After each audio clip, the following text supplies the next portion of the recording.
Okay, left the lights on, something's going on, battery's dead. Next morning, it happens. In this cabinet, which is always locked while you're driving, go to the unlock position, go down to the bottom drawer, battery booster, and jumper cables. So if you need to help someone out with jumper cables, you can, but to start the vehicle, if you've drained the battery, you only need the booster.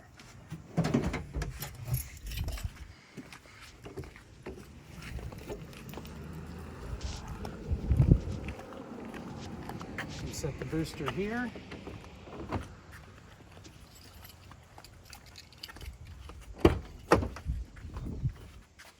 And then come in, and the hood release is right here by your left foot kick panel. Pull, release.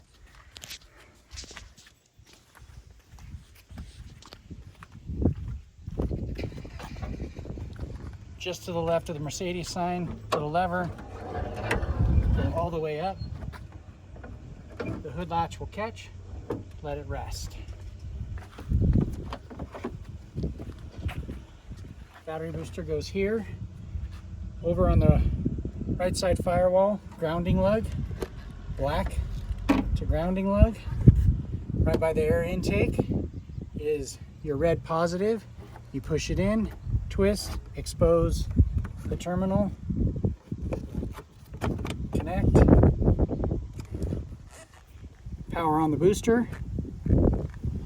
It'll give you a voltage reading, and then you simply just start the vehicle.